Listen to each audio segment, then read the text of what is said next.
Slave DiBiase.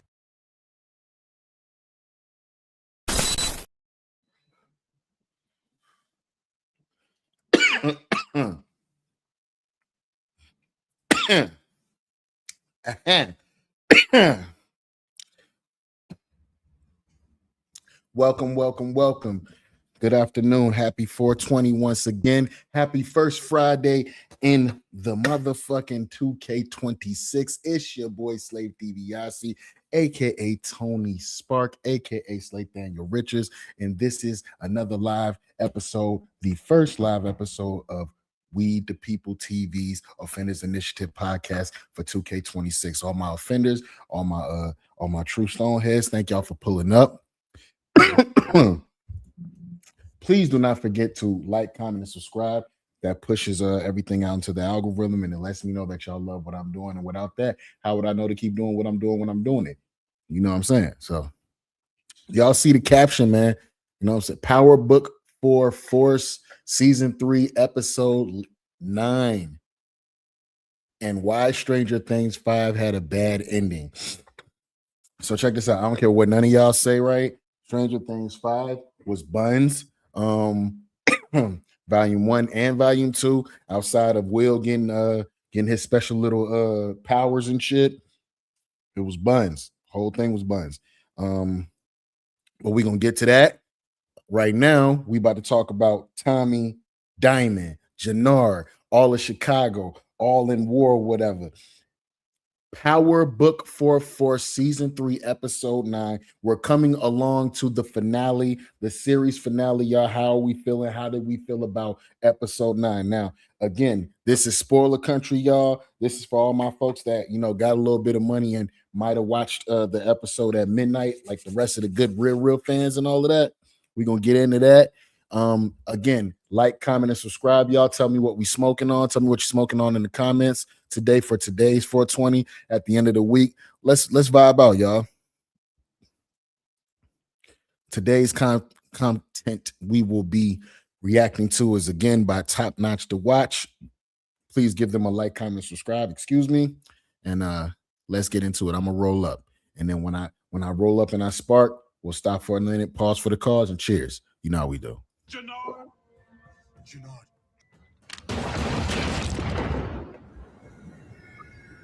Rest in peace to JP. He was on the phone when I shot JP, so he know it was me that pulled the trigger. Now Tommy gonna be coming for your ass like the fucking Terminator. Ain't gonna stop until Jannard's dead. I'm not gonna let you kill my brother, Tommy. Tommy want me, right? He don't want you, D. For real. You ain't even gotta be here. You my brother. And we end this shit together. I got an inside man. Right there, y'all. Let me go back and let y'all look at it. Right there, when he said, Tommy really want me, he don't want you. You don't need to be here, bro. When Diamond said, you my brother, and I'm in this shit with you until the end, I didn't know it, but all up until then, I thought that at the end, Diamond was just going to go to jail. But when I saw this part, y'all, I said, oh, no, it's over with for Diamond. And we end this shit together. I got an inside man in CBI. We can use him to get the drop on Jannard. Make the move.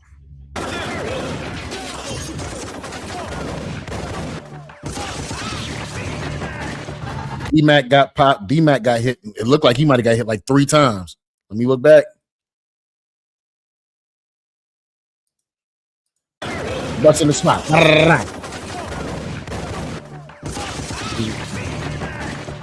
He might have got him twice. Okay. And then then Diamond jumped in the way of Jannard and got shot. It got hit twice. Let's run it back. Jannard shoots D-Mac. Tommy shoots at Jannard.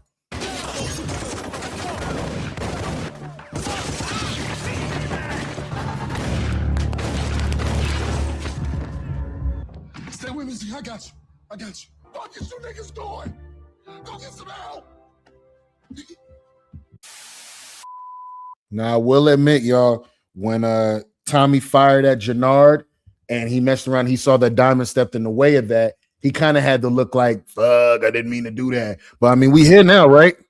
Welcome back, Top Notch Gang, to another video. We're here with season 3, episode 9 of Power Book for Force, the second to last episode of the entire season of the entire book Hold on. for Force. The second. Do y'all see this weird shit right here, bruh? Marshall pointing a gun at D-Mac, a whole bullet in his face, trying to put a whole bullet in his face. You feel me?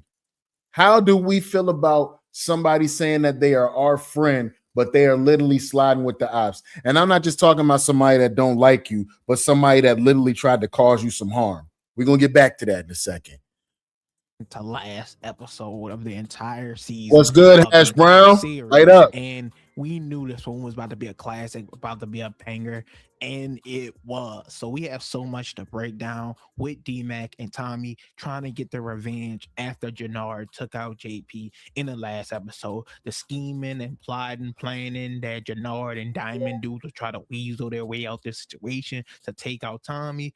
All the other problems revolving the other characters, Shanti's. This ain't a movie, Willie Faster. Welcome, by the way, Foster. Excuse me. This ain't a movie. This is a TV show. Power Book for Force.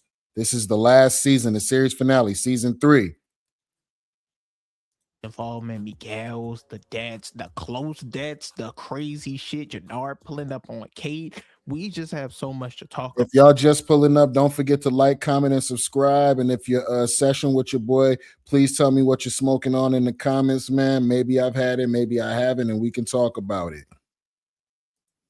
So without further ado, you guys go ahead, leave a like, comment, subscribe. Let me know your thoughts and opinions on this episode down below, and also let me know your final debt predictions. I think we got 2 weeks to the finale. We're gonna have to drop and make so many videos, and also let me know your thoughts on a preview trailer for episode 10. We're gonna talk about that more this weekend, but like I said, let's go ahead and get right into it. So we got to start with D-Mac, as we have most episodes this season, and we got to talk about him versus Marshall. We knew this was coming. I dropped a video on it a few days ago. I did not know this was coming. I did not know it was about to be D-Mac versus Marshall. Honestly, if y'all been keeping up with the show, I thought at the last second Marshall was going to hit Jannard with the I can't kill him, he's my brother, and then Jannard was going to take him out of there. I did not see happening. I did not see Marshall being taken off the board by his best friend. I didn't see that happening. But then again, this is the Power universe. Gave 3 scenarios of how it all could play out, and we knew it was coming just off the fact of the fight they had in the last episode when Marshall told him he got to put him first, and he put D-Mac out, all this and that. Then we got the exclusive teaser earlier in this week where we... All right, blunts roll. We about to light up, y'all. Again, like, comment, and subscribe. Tell me what you're smoking on, and tell me what was your favorite part of this episode. If you got stars and you didn't already watch it, tell me what was your favorite part of episode 9. Seen Jannard ask Marshall or tell him he has to be the one to take out D-Mac because he's the one who could actually get close to him. So we knew it was coming, and I gave 3 scenarios. I said, I actually said Marshall killed D-Mac, but I said that's the least likely. Like, that shit not happening. I said D-Mac killed Marshall. I didn't see that one happening either. I said Marshall fails and Jannard kills him. So it actually went down. So once again, we know Jannard tells him, hey, you need to take out D-Mac. You could get close. And D-Mac pulls up on Marshall after him and Tommy finds JP's body. Tommy told that nigga stay put, but he was trying to get a location on Jannard. D-Mac wasn't trying to hear nothing after he found out that his father was dead and who killed him. He wasn't listening to nobody. He wasn't trying to hear nothing. He wanted blood right then and there. He wasn't negotiating about it. If y'all notice, D-Mac's moving like Tommy from season 1 of the original Power versus Tommy moving like Ghost and telling D-Mac to be smart about certain situations. So it's good to see all this character growth. So when he pulls up on Marshall is telling him to leave town and this and that. And you know, D-Mac, he like, fuck all that. Give me a location on Jannard. But this nigga Marshall is trying to stand his ground and be loyal to CBI. But this supposed to be your mans. They saying they knew each other since they were 6. He's like, he can't tell him nothing. D-Mac was like, fuck you. So Marshall upped that bitch on him. Okay, you heard how he just broke that down. Somebody just whack your father, right? Everybody that's in the comments, somebody just whack your father. They have the info, and they supposed to be your mans. They have the information on the person who did it, and they telling you they can't give you the information. Is that still your friend? At this point, this is the ops, and he rolling with him. You're an enemy. He then doubles down. Your best friend who knows the ops, knows the whereabouts of the person who unalived, as they like to say on the internet, who killed your father. He won't give you the information. Then he ups on you. What do we do after that? I don't believe D-Mac was left with too much of a choice. Because I'm going to tell you right now, that's that whole thing about carrying guns. Once you pull it, you got to use it.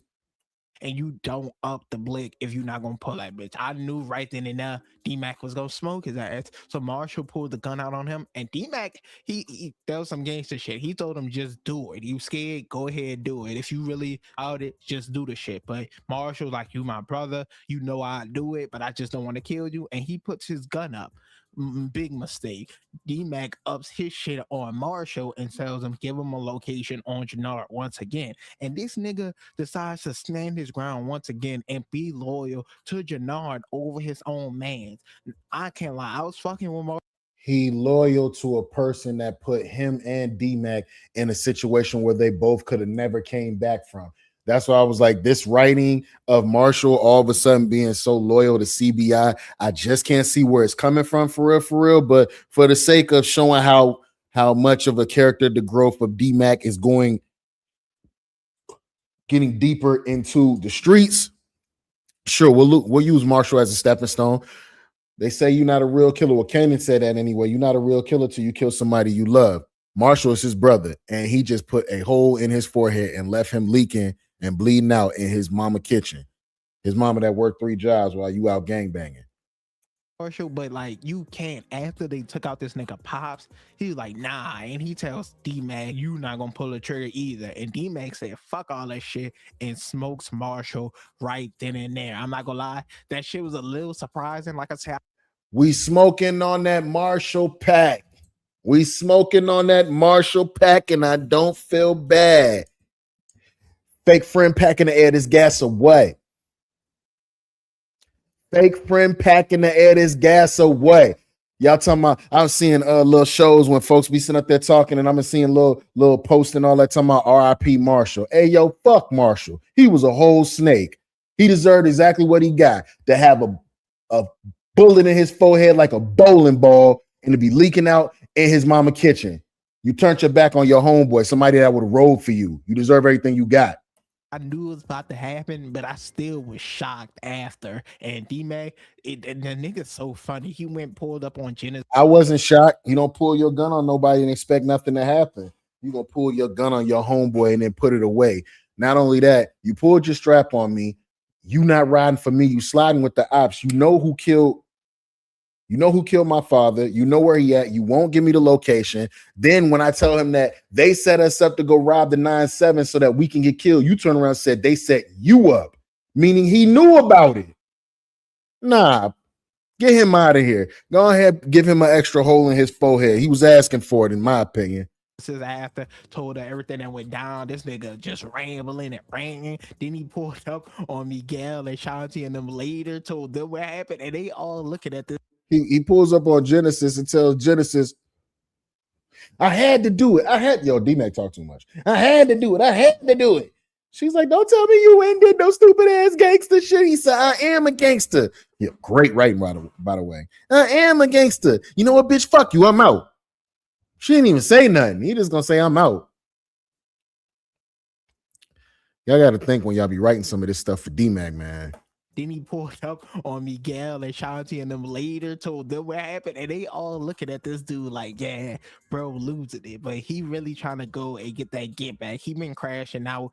Him and Jannard really been the MVPs of this season. They did a great job with their characters, and he's slowly becoming one of my favorite characters across all the power shows and spin-off. Definitely top 5 already. Dude is hilarious. But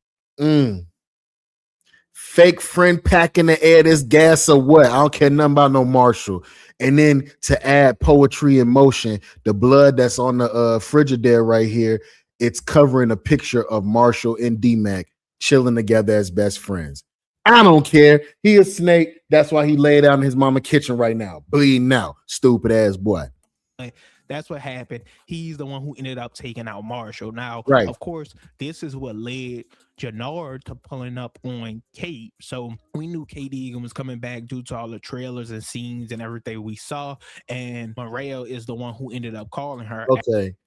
So Maria calls Kate and tells her, hey, your son's dead. We're about to put him in the ground. Of course, Tommy don't never want his crackhead ass mama around because once you play with your nose, once a nose player, always a nose player. I keep trying to tell y'all.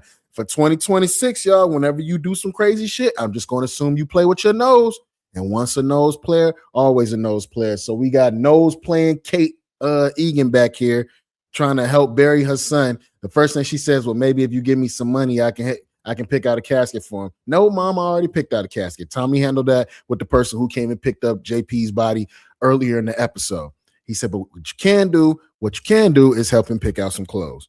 Now, Kate actually looked remorseful and like she was sad, like this wasn't about no money or nothing like that. Like she was just genuinely sad that her son, JP, is gone. So that was nice to see. After JP died. So Tommy told her handle JP, the funeral shit, what he's gonna wear, all this and that. And after finding out Marshall was dead, Jannard, like, he gonna take matters into his own hand, finds Tommy's car, and of course Kate is in it, and he pulls up on her, starts choking her, about to kill her. He hears the cops coming and he takes the fuck off. So I ain't gonna lie, I thought Kate Egan was out here. I thought that was it for her. Because Jannard rolled up on her. She out by herself shopping. Jannard rolled up on her to get some get back for D-Mac taking out Marshall. Not thinking the whole way through. But again, when you play with your nose, you never think of anything through. You just wild out and don't care what the results are. Don't that sound like somebody who play with their nose? Completely crashing out, and it's because he back snorting that stuff, back a junkie, and so he losing his mind, especially because he knows Tommy's out to get him. The clock is ticking, like he's done for, like it's up for him basically. So this is what makes him decide to crash out and do that. Now let's get into the whole plot and scheme of how Tommy and them eventually go and attack Jannard.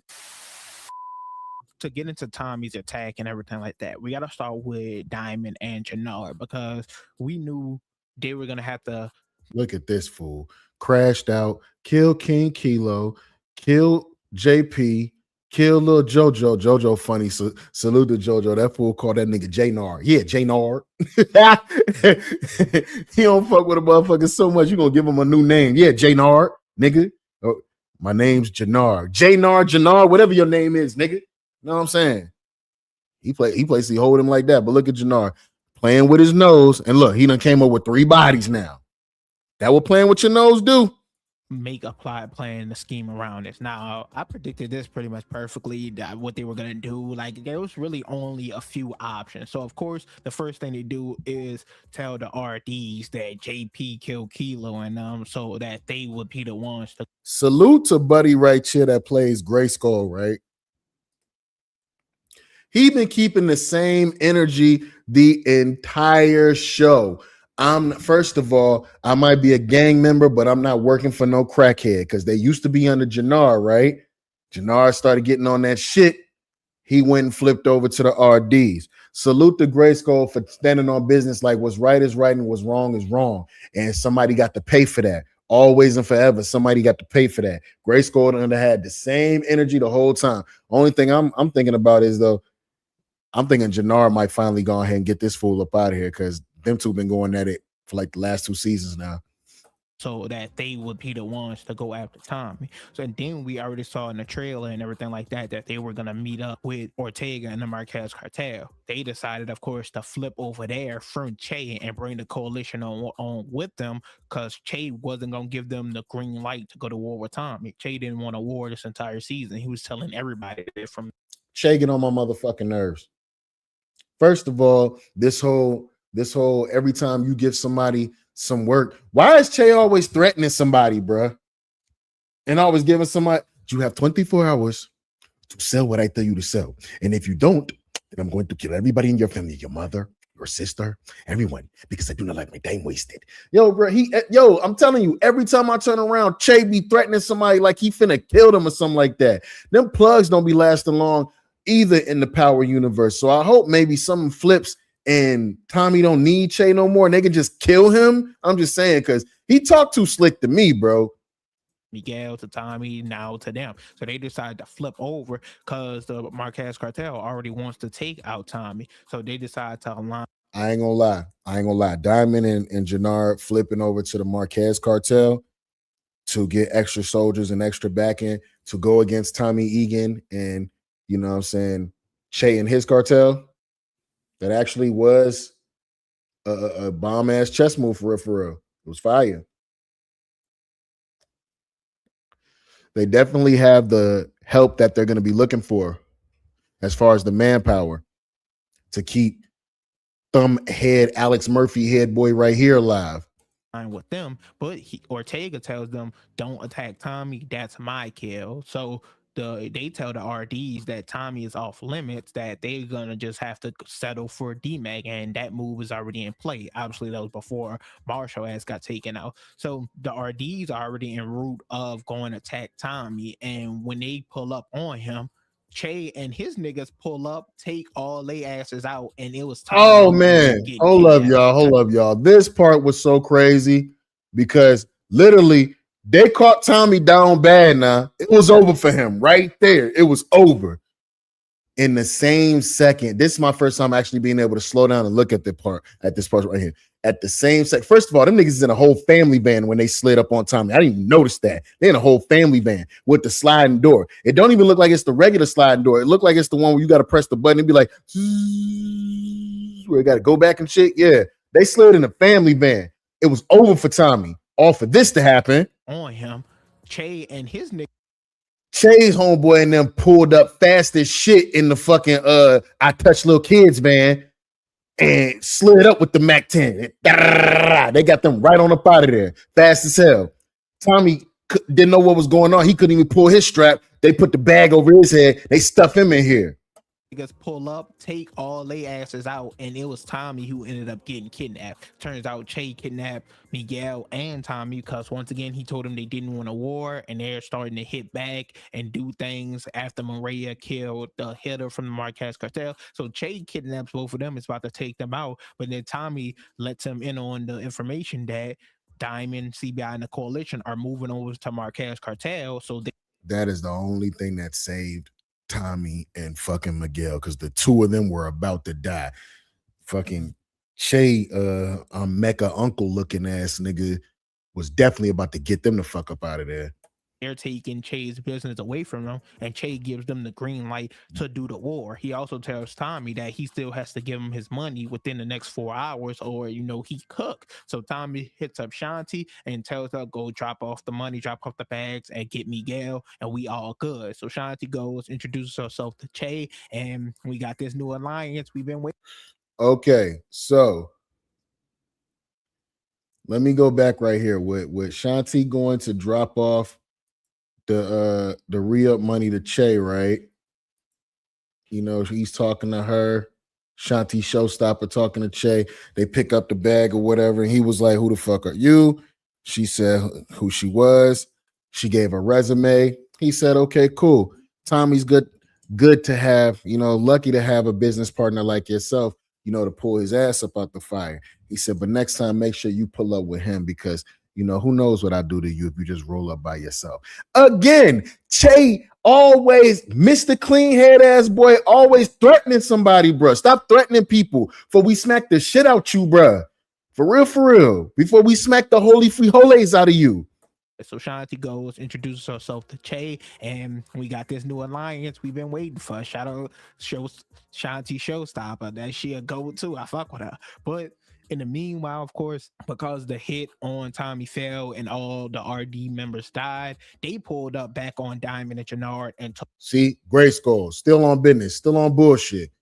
I don't like y'all niggas. And matter of fact, he said that in this motherfucking scene right here. You know what? He said it just like, you know what? I truly hate y'all niggas for real. I do. Because y'all be on bullshit, man. Then he said, Y'all need to give me D-Mac head by tonight, or y'all gonna be at war with another crew. Because obviously now he's the head of the RD since King Kilo is dead. On Diamond and Jannard and told they ass basically if D-Mac not dead by the night that the RD's out, not just out the coalition, but now CBI is going to have another war on their hands. They're going to have another gang coming after them. So they have that problem to deal with. Of course, Marshall ends up dying. That leads Jannard to go attack Kate. And we are where we are now. They have to move to a new location and they move to this old, empty, abandoned church. Now, of course, while they were talking right here, right? After Marshall gets killed, after Kate gets attacked, obviously, you know, Tommy is looking for Jannard. So they pulling up to this church right here for safekeeping. Diamond tells Jannard, yo, I think we got a mole around here. There's a rat within our motherfucking camp because especially if niggas pull up on us where we at right now, I know somebody is a rat in our spot. Now imagine having a conversation with somebody, your best friend even, and you're giving them the chance to clear the air about anything that they may or may not be lying to you about, and they still lie anyway. How would you feel? I just want to just think about it.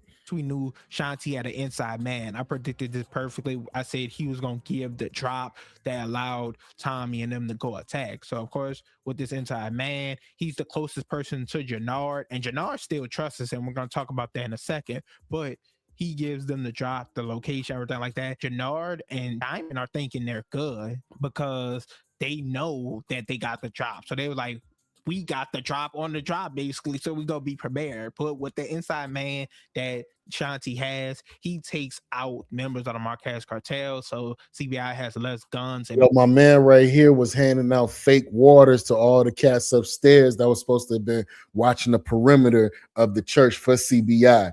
And you had Buddy right here who he ended up cutting his throat. He offered him some water. He tried to hit the, oh no, I like the heat. It's okay. I don't need anything. He said, okay, walk with me real quick. He gave him some bullshit feet. That was it. Next thing you know, you seen everybody else laid out. He said, yo, make the move. And then you know what happened after that. Chitty, chitty, bang, bang, nigga. And protecting them, so when he gets the drop, they have an easy entryway and they come in guns ablazing. Now, before we get into how this scene played out, Tommy gave Diamond a chance to give up Jannard. That was another exclusive scene we saw where they met up and he said, ain't no peace unless you. Now let's be for real. I don't care who you are. Nobody's giving up their family member. Nobody's giving up their family member. Yes, this was a real conversation that Tommy and Diamond had, where he said, he killed my brother, give up your brother. It's a fair trade. I'm not going to let you kill my brother. Okay, cool. You already know me. That's Tommy the Terminator, y'all. Y'all already know.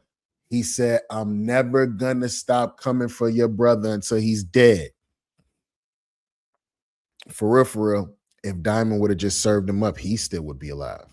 Give me Jannard. Say I'm not gonna stop until you give me him, and or until I kill him. And Diamond was like, I just can't give up my brother. And we seen him and Jannard be like too heart to heart this episode, both in that church where he first tells him, "Hey, Tommy only coming after me. You don't." Tommy only coming after me, bro. You really don't even got to be here for real. Ah, you my brother, man. There's anything you ever wanted to say, man, like, motherfuckers forgive, bro. I was so wrong because I put Tommy motherfucking white chocolate ass in charge of you instead of putting my family on. I messed up right there. I'm accountable for that. This is what I want to say to you. If there's anything that you would like to say in this moment, my brother, my blood, my kin, please get it off your chest. And what did somebody who plays with their nose do? Continue to lie. Hold on, let's see what this says. The only reason Diamond took the bullet is because he know it's all his fault in the game in the first place. It's all his fault. His brother's in the game in the first place. If you remember, he was supposed to be a fighter, but Diamond put him in charge when he went to jail. This is correct, my brother. This is correct. On top of that, I ain't gonna lie, man. The type of person that you can be, man, it's like Yeah, you could not fuck with family, but at the end of the day, you would never want to see anything bad happen to your little brother. So I totally understand at the end of the day, Diamond knowing his brother was trying to set him up to be killed, and he still jumped in the way of the bullet because he's his big brother and he's supposed to protect him. I get it. I get it. I get it. But this was a wild episode. I saw Diamond going to jail. I didn't see him biting the dust. I didn't see that. But hold up. Don't have to be here. And Diamond's telling him, "You're my brother. We in this shit together. It is what it is." And then we, of course, see later on they have another heart to heart where it felt like it was their last conversation. And I felt like it was gonna be Jannard that dies, but you knew it was their last conversation. Well, Diamond's like, "If you got anything to get off your chest, let me know. I know I brought you into this life. You didn't have to be here." But Jannard tells him, "This is where I want to be. Us at the top together. Everything good. We got this." But right then and there, after this conversation, of course, Shanti's inside man, like I said, takes out the cartel members, tells them, "Hey, time to attack." They comes in, guns are blazing, and D-Mac wilding all in the fucking aisle, just spraying. And This was the dumbest shit ever, bruh. So no vest, no Kevlar, no knees and elbow pads, nothing. No plates. My man D-Mac is out like this is the 1990s and he John McClane, he John Rambo, he John Wick. He one of them Johns. He just out there just spraying and praying and all of that. Not being behind nobody's cover. You could tell that boy ain't never really been in the shit because you want to know something? Bullets hurt, nigga. he gotta reload. He not even fucking ducking for cover. Right. Jannard ends up shooting him in the shoulder, pisses off Tommy. Tommy pulls up his gun, is about to smoke Jannard, and Diamond jumps in the way. Now, once again, I expected it to be Jannard. I did not expect Diamond to die this episode, at least. Definitely not. I thought he was. Oh man. Oh man. Oh man. Rest in power to Diamond, man. You know what I'm saying? Drunk gangster pack in the air, this gas or what?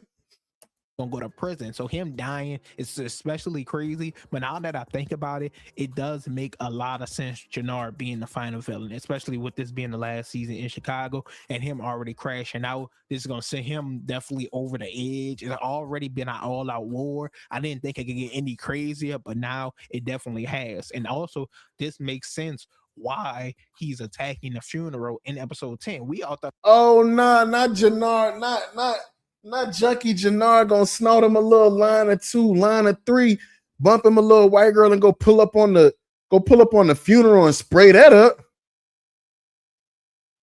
Oh man. Your man said easy from the trap says he deserves that shoulder shot. You can buy grenades off the black market, but not a vest. That's a fact, bro, but not a vest. And like you just out just spraying like your whole just chest just all exposed. Man, and Jannard can't shoot for shit because that boy chest was just exposed. You got the Draco and couldn't take him out. You clipped him in the shoulder. Tommy had the big DE and aim center mask. That would have been you with two in your chest. we was gonna get the funeral scenes this episode, and he was gonna be trying to take out Tommy because he's so scared of Tommy getting to him first. But now it makes more sense why he's taking out the funeral, attacking, and all this and that. And it also makes sense why he pulled up on Vic earlier this season and said that them two would have been on top, just like in episode 1 before Tommy pulled up. Okay, hold on. Let me see. Attacking and all this and that. And it also makes sense why he Victor. This is the you big dummy of the episode. I'm sorry. He had a chance. Did y'all not see when he got away with old girl and they was on the plane drinking champagne and he was about to take off? I said, Vic is gonna get away. He deserves this. I have also seen in the trailer for next episode, they're going to skip this weekend coming up. And the last episode, the actual series finale is going to premiere on the 16th of January. I've seen Vic in the trailer talking about it's time to finally take down Tommy Egan. Why didn't you just leave? Vic is going to die, and I'm here for it. Pulled up on Vic earlier this season and said that them two would have been on top, just like in episode 1 before Tommy pulled up, that they'll be the ones running shit. Vic was supposed to leave this episode. We see this nigga in the episode 10 preview telling Jannar time to take out Tommy. So they're gonna get the alliance that they want, and obviously that's what makes You're gonna die, stupid. You should have got on that plane with old girl and went to go live your life, man. my nigga Tommy called Tariq. But we're gonna talk about that more this week. And like I said, but Tommy killed the better siblings and left the weak ones for last. Oh, now you saying that, but see, that's the thing though, man. Usually when you end up playing with your food, the weak one to be the one to take you out. Tommy ends up shooting Diamond. Everybody's looking like, oh shit. Tommy and them retreat. Jannar, he's crying, he's pissed, he's telling everybody to call for help. But it's unfortunately just a little too late, and Diamond ends up dying. When that blood came out the corner of his mouth, I said, oh, it's over for Diamond. None of y'all motherfuckers got vests. Everybody got on Gucci and Sergio Tashini suits and you know what I'm saying, and Louis and all that, but ain't nobody got on no motherfucking vest though. See the repercussions of this. I'm so pissed. The season finale isn't for 2 weeks. We got a lot to talk about in the episode 10 preview, but let me talk about another few things in this episode that can play a part in what we see in the finale. So a few other things: the Bobby nigga that was dating Stacy Marks after Tommy, of course, ended up killing her, said he was out to get Tommy. He's just pressing the issue. All last episode we saw him go DeFranco and Singh, these two motherfuckers. Remember, he worked for the Marquez cartel. He got Ortega out, you know what I'm saying? And then he is on vengeance move for Tommy. Worst case scenario, the both of y'all gonna get dropped off. Yo, I keep trying to tell y'all, in the power universe, the law enforcement never wins, or they're left hanging with the cat and mouse game. Like, who is it? Blanca Rodriguez. She knows that the St. Patrick organization is dirty and just ain't been able to catch nobody yet. They'll mess around, and Slick kind of ruined her career going after them. Worst case scenario, though, that could happen to these two. Or they end up getting dropped off. I'm here for either one. Arrest Vic and put a gun in Tommy's face, but say he want to arrest him, shit like that. In this episode, he found out that the other nigga is working with the Marquez cartel. He took a few pictures, so I guess that's gonna be interesting because they're keeping this storyline around. I gotta see how it wraps back around and connects back to Tommy and what everybody else got going on, because the police never get no wins in this shit. Never. See if they finally do, if they actually do bring down the Marquez cartel. Maybe they do eliminate them from the picture, and that's why Jannar has to make the alliance with Vic, but we shall see. Something else we did see in here is Maria was about to buy a one-way plane. Easy from the Trap says, I think Bobby might think Singh got something to do with her death, and now that ends him. So you think he might catch on that Singh is actually working for the cartel and he gonna wrap all that in together? I can see that. Taking a leave. But usually people that these ASUAs, these district attorneys, these folks that don't know when to leave well enough alone, these folks that don't know that a pig pussy poke, they end up getting killed. Am I right? And Tommy's mom caught her, which I ain't gonna lie, I wouldn't even be mad at her, to be honest, with all the shit going on, and especially since we heard Chase say if Tommy and them have another problem, he's gonna kill Maria himself. So I understand her point. See, I keep trying to tell y'all, man. Oh, Mecca uncle in the face looking dude, Che, always somebody. The next time I have a problem out of you, Miguel, I'm going to stab Mireya through her heart while she is pregnant to lose the baby. Yo, what's wrong with you, bro? Somebody smacked the shit out of him. If you at this point, but am I missing anything else? I honestly don't think so. So let's just go ahead and wrap up, close out this video. Overall, that's it for this breakdown for season 3, episode 9 of Power Book 4 Force, the second to last. All right, man. Y'all tell me how y'all feeling about that one. Everybody that has seen the episode, are you anxious to see the next episode that's coming out, which will be the series finale? And what do y'all think is going to happen?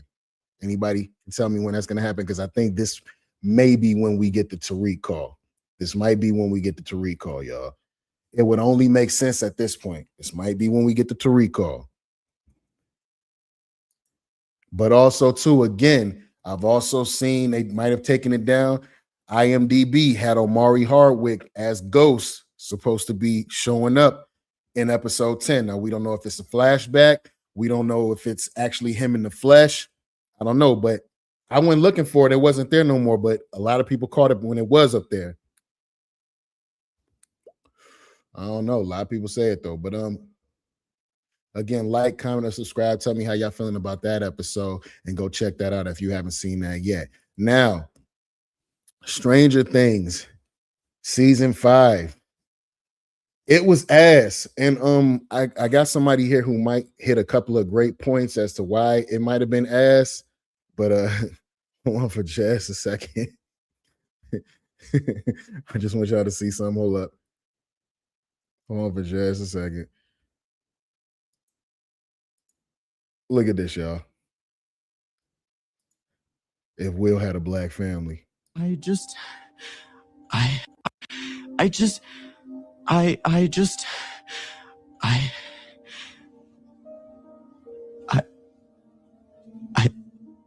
don't like girls.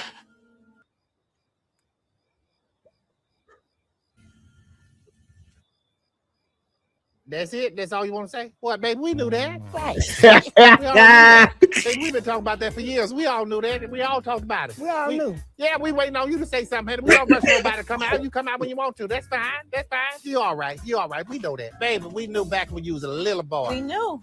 Yeah, baby, when somebody love you, it don't matter if you're gay or not. Right. They're going to love you anyway. And we love you. Your family loves you, okay? I'm so proud of you. Hey, tell me if that wasn't to the T, having a black family. Hell nah. Hold up, Easy. Hold up, bro. Says, I can't wait for that phone call. I think it's going to be around the last gunfight where Tommy looks like he about to get took out and Ty going to pop out and save him. I could see something like that. Or maybe Reek and Tommy are pinned down and somebody comes and saves them. Yeah, nah. Tell me if that ain't the whole little thing in the black family, man. I don't mean to jump around, but tell me if that ain't the whole thing in the black family. Somebody want to hold up Thanksgiving prayer. You just want to tell everybody that you and the girls or you and the guys or something like that. Yeah, that's the first thing. Man, we already know, man. Grandma, go ahead and pray over the food. He over there tripping. Shit. Food about to get cold fucking with you, man. Come on now. But let's check this out. This is content by way of Placid 5 that we're gonna react to right now. And let's get them a like, comment, and subscribe. Hashtag small content creators unite.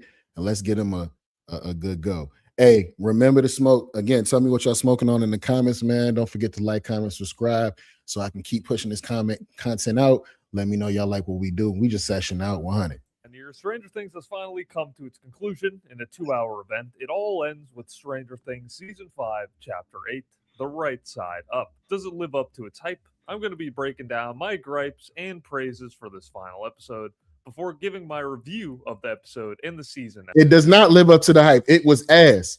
It was ass. It was ass. It was the equivalent to when the Falcons went to the Super Bowl. Yeah. As a whole. If you've been keeping up with my latest videos, you know I've had some major issues with this season. Check out my last 2 rants for Volume 1 and 2. So let's get this party started. And of course, major spoiler warning ahead. If you haven't seen the episode, unfortunately, you're not going to want to watch this video. I'm going to be breaking it down all in detail. All right, so the episode kicks off with the game. Before we go in, how many people actually liked the ending to Stranger Things? How many people actually like Stranger Things season 5 as a whole? I know everybody liked everything season 1 through 4, but how many people actually liked season 5? Plan finally going into effect, which is for the team to have Eleven and Callie go into Vecna's mind and kill him while the rest of the group make their way into the abyss to save the children that Vecna is holding hostage with a vacuum to the mouth before destroying the Upside Down. That's their plan on paper, an absolutely insane and highly unlikely plan, but that's going into nitpicking a little too early. I think it's very on brand for the show, although it's insane. So Hopper, Eleven, and Callie go to the water chamber thing in the lab where it all started. Meanwhile, Robin, Dustin, Steve, Nancy, Mike, Jonathan, and Joyce climb. I hate when they split up. Somebody always get their ass whooped because they split up in this team. They never can come together and fight. And when they finally did, it was whack. To the top of the radio tower and await for the worlds to collide. My gripe here is, why is Joyce in the mix? I like Joyce, don't get me wrong, but she's been minimized to an overprotective mother and nagging mom this season. But her being there, especially since they're about to go into the abyss, seems like a liability. I don't really know what she'll be able to add to the group, and I feel like there's a lot of them involved in this, but of course that'll make more sense. Hold on, brother. You can't do that. You cannot. Maybe she might have been in the way, but there's nothing like a good motherly instinct. There's nothing like somebody having a good sense that God gave them to say, okay, this is too much. We need to run. There might be one person that needs to say that while everybody's trying to be too motherfucking tough. So that might have been Joyce's role, nigga. Don't talk about Joyce Byers now. Later on. With the race against time, Max, Callie, and Eleven have to skip through the memories to get to where the kids are hiding in Vecna's mind. Now will be a good time to mention the acting. So I don't know what happened to Millie Bobby Brown exactly. She's extremely stoic, very cardboard. She has the same expression the entire time. Her lines seem like she's struggling to say them, and she's lost all chemistry with the rest of the cast without. They tried to paint her like she's some sort of superhero, some sort of super soldier now. They had to make her give herself some sort of growth and separation because she knew in the end she was going to have to sacrifice herself to save her friends, or so we say.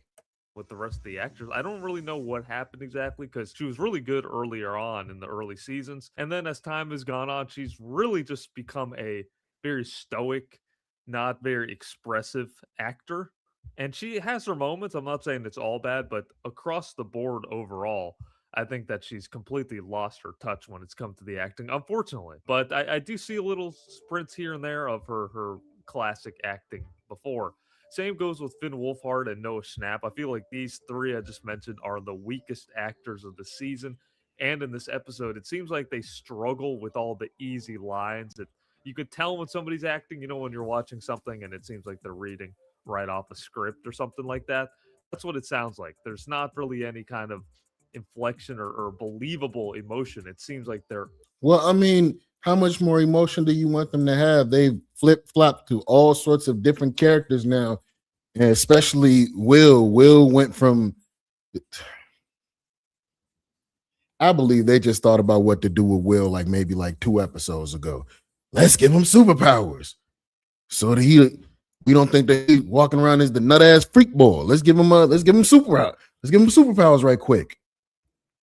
Acting, you can tell that they're acting, and it's unfortunate because they're all good actors and they have their moments, but it's been very on and off this season. These actors, they have their moments and they just can't even say easy lines without it sounding corny, and then they're back to acting good. So it's been very up and down for these three. But yeah, and I'll get to more of it later for more specific examples, but yeah, I don't know what's been going on with these three. But back to the story. The worlds begin to collide, and the radio tower the team is on begins to topple. Then they have a random fake out death for Steve. So he kind of falls off the radio tower, and then the screen cuts to black. So a good editor. I ain't gonna lie, I ain't like that. Because they were kind of trying to make it like Steve was gonna die. So they were teasing and sprinkling it with how close and how distant he was getting with certain characters, and how maybe him and Dustin don't be cool, and he end up dying and him and Dustin don't be cool. No, I don't like the whole teasing. If we're gonna go ahead and kill a character off, let's just go ahead and do it. Or a good director would look at this and say, all right, if we do want to do a fake out death like this, let's cut to another scene, right? Let's not reveal exactly what happens immediately. Even though that might be a little distracting from the next scene, that's what I would do. But instead, they cut to black, and then they immediately cut to Dustin having saved him, holding his hand out. Jonathan saving Steve from falling to his death. So that felt a little cheap, in my opinion, a little premature, Well, at that moment, yeah, but again, there were no stakes in this. Nobody died. Trash. None of the main cast of people who are always fighting the monsters died. Trash, man. Even the Avengers knew somebody from the main cast, maybe a couple of somebodies from the main cast was going to have to go in order for this to have some real impact. Like, this is within the first 30 minutes of the episode, and they're already doing a fake out death here. Didn't really add much, and there was no really stakes at play, unfortunately. By the way they've written this, everyone has like a plot armor. So I didn't for 1 second believe that they were going to kill Steve there. If they had, that would have been gutting, because I think Joe Keery's the best actor there, and Steve Harrington's a great character. So that would have been very gutting. But no, they just continue on their way. On the other side, near the lab, Dr. K has been reduced to just kind of looking around in this episode as the show kind of. They got a pissed off Sarah Connor, and she was tough last season or towards the beginning part of the this season right here. Now she, like he said, just walking around doing a bunch of nothing. Why did they bring her character in as if she was also a big bad? They didn't really do anything about her. Trash. Ties up all the loose ends for the main characters. She commands her army to infiltrate the lab. Callie, 11, and Hopper are in. That's pretty much all she does. She barely has any lines in this episode, but I never really found her character to be that interesting, so that wasn't a problem for me. But they in that same scene, there's a great moment between Hopper and 11. They did so much building with Dr. K as if she was going to be something serious, like I said, and then she was a big nothing burger. Trash. As Hopper tries to convince her not to end herself with the Upside Down and to stop the cycle from continuing. It's her best acting, I think, and this episode, and Harbour is great. David Harbour does a great job this whole episode. I think that's a fact. Before it was kind of rough, maybe because of the writing. Dave Harbour did his thing this entire episode. I'm not really one for the whole dramatic monologues and all of that between monologues and dialogues between two characters or whatever, like the tearjerker stuff, like not really my thing, although some of that stuff is good. He didn't miss a beat, y'all. Dave did his thing. Salute to him. He carried. But now he acted very good in this episode. Definitely one of the highlights. He carried. Beginning to end, he's just on his game on this one. And I really like the part where Vecna tricks Hopper into shooting the tank 11 is in. It's a great moment between the two. I like that kind of the plan goes wrong and could have been a lot worse for what happened, honestly. I'm surprised that 11 was able to kind of survive that because of the way that he shoots right into the tank, but that was pretty cool. And then in that same area, he definitely did shoot right into the tank, and I really thought 11 was dead. But that was just, again, Vecna with the illusions, messing with Hopper's mind. But yeah, it definitely messed up the plan. We actually end up seeing Callie die, which was pretty crazy, honestly. I really thought that they were going to use her later on. Smoking on that Cali pack. Pretty crazy, honestly. I really thought that we smoking on that Cali pack, and I'm gonna tell you why. I never really liked her character to begin with. I always felt like she was on some other type of stuff. Whatever she was on, it wasn't good. Never really liked her character. We're going to use her later on, but they kill her pretty early on with one of the soldiers kind of shooting her, and Murray almost does a last minute save. He tosses a bomb to the helicopter down below and it blows up perfectly, of course, but I actually admire them for not doing the typical last minute save. They definitely would have done that for if it was 11 on the ground, but Callie actually ends up getting shot, so that was kind of surprising to me. I actually called it wrong. I thought that they were going to have some scene between 11 and Callie, but no, they didn't. She just kind of dies.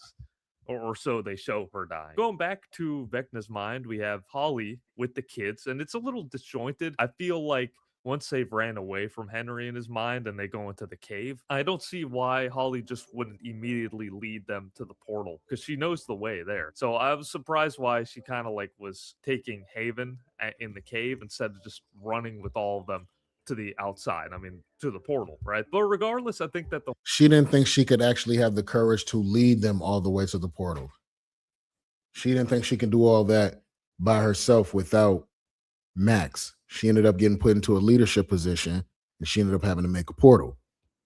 The whole scene with Vecna and looking kind of at his origin once again is a really good scene, honestly. I think Jamie Campbell Bower is such Jamie Campbell Bower. Now, everybody that has watched this show, I could say right now that I seen something on Twitter where they said they wouldn't mind seeing him as the James Gunn DC Universe Jonathan Crane, the Scarecrow. How we feeling about that? My man who played as Vecna plays as the Scarecrow in James Gunn's DCU. honestly, I could see that with the way that he was talking to those kids and all of that, and how you can kind of switch between the two personalities. I could see that.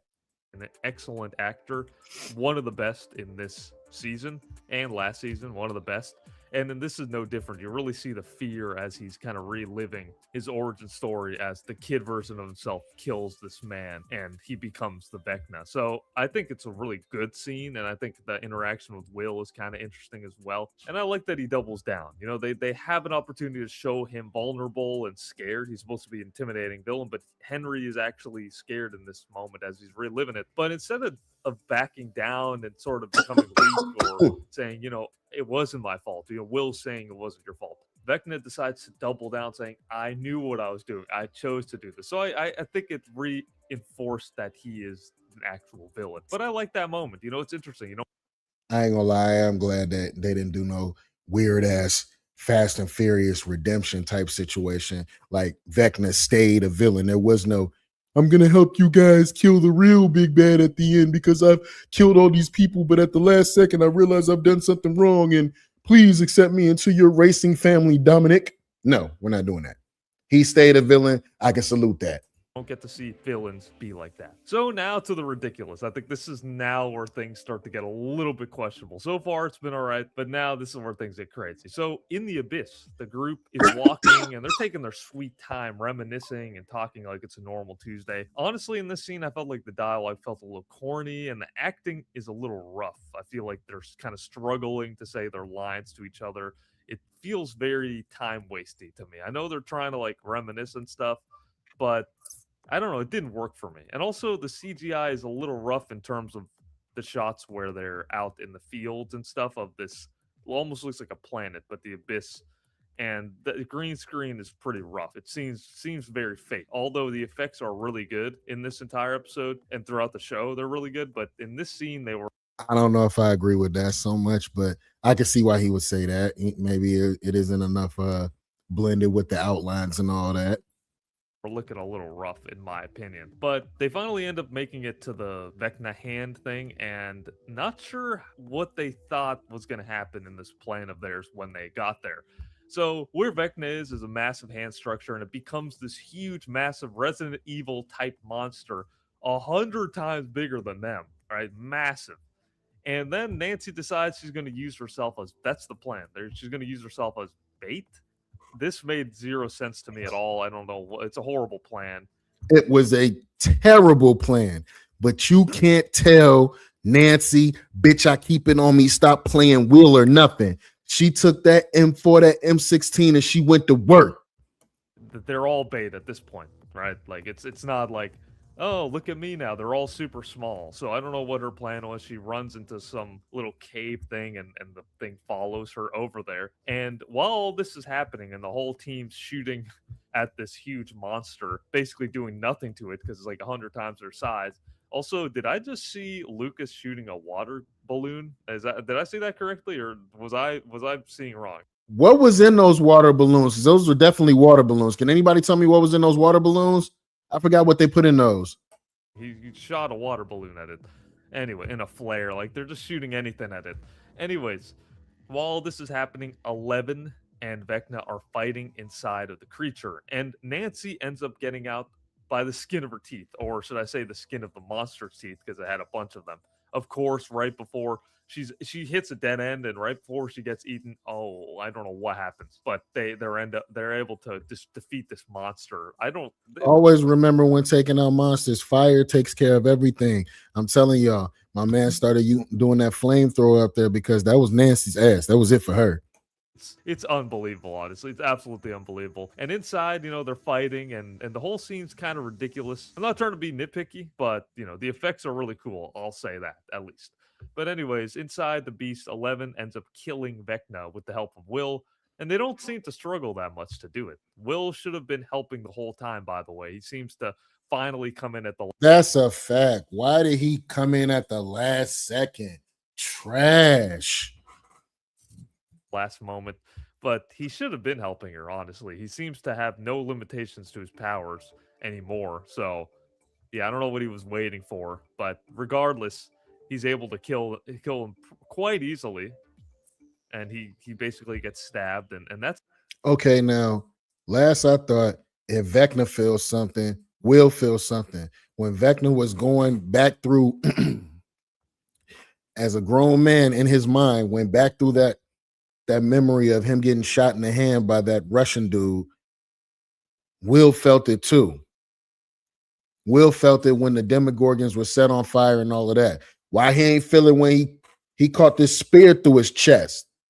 it. And they're able to, by the way, they take down this huge monster that 11 and Vecna are inside of, and all the kids are in there too. So I don't know what, like, there was no casualties somehow because they destroyed this monster and it fell into a Facts. Fire and everything. There were kids in there. 11 was in there. Nobody's hurt, right?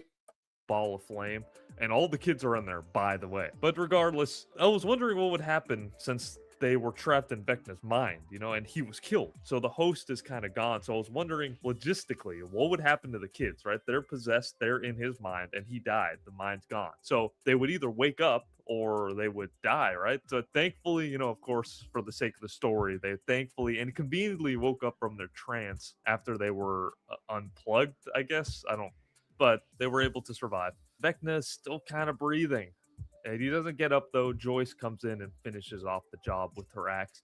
I did actually like the scene. I thought that it was a good way to kind of show everything. I'm not gonna lie to you. Joyce with the dull axe cutting Vecna's head off of his shoulders was fire. But the rest of this shit buns. Thing that's been taken from Joyce, you know, from Bob to everything that's happened to Will and everybody who's died and everybody who's been hurt by Vecna. You can see it in a flashback form, and it shows it pretty well. And I did like the scene. It didn't make much sense. They're all kind of staring at him, but yeah, it's a cool scene. I do like what they did with that with Joyce. It's kind of like revenge finally. And then that's the end of that scene. That's the end of that. So I had a huge issue in the sense that it felt very underwhelming. The whole scene should have been way more of a struggle. There should have been some kind of death in the scene, I feel, or something.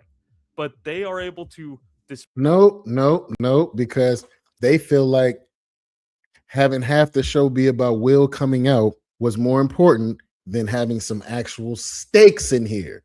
I hate it. Dismantle this massive monster and kill Vecna with 0 casualties and 0 injuries. Like nobody was even hurt from this either. Like they were able to just easily dismantle him and everything. And I'm sitting here thinking, where's the Demogorgons? Where's the rest of the Demogorgons? Isn't it a hive mind? Where are the other raptors and all that?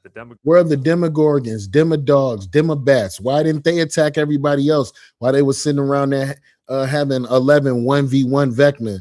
That should have been a crazier fight. Will should have been inside with her. It should have been 2v1, honestly. Gorgons and all that. Why are they not coming to help? I thought there was going to be this big battle sequence of them having to fight off all the Demogorgons, but that doesn't seem to be the case, I guess, in this scene. I don't know what happened with that. They kind of got rid of that for convenience purposes, and then they don't struggle at all. Really, there's maybe one moment where Eleven's struggling a little bit. The rest is easy peasy for them to just get rid of the main villain. And I would have liked to see a lot more tension, a lot more buildup, a lot more intimidation from Vecna. He just is a wimp in this. I mean, he just dies, you know, no problem. And now the escape as they make their way to the Upside Down, out of the Upside Down one last time. They're celebrating and cheering, all while Mike and 11 kind of comfort each other. Now, mind you, at this point, you still have an hour left of this episode. They do an hour-long epilogue about how everybody moved on and got along in their life. And, oh, wait a minute. Maybe 11's sister, the one that can make people have illusions in their head, made everybody think that 11 sacrificed herself to close up the Upside Down, and she's really actually alive somewhere in the mountains where there's 2 waterfalls. Trash. You had everybody watching this show for 10 years, man, and that's the way you ended it. How Games of Thronesy you.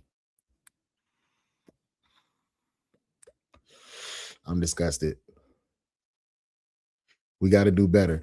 Better TV and movies for 2K26. I'm asking for that blessing from the entertainment guys. It's your boy Slave DiBiase. This has been another good session. Don't forget to like, comment, and subscribe, man. And again, tell me what you were smoking on. I thank y'all. This has been another one, and I'm gonna catch y'all later.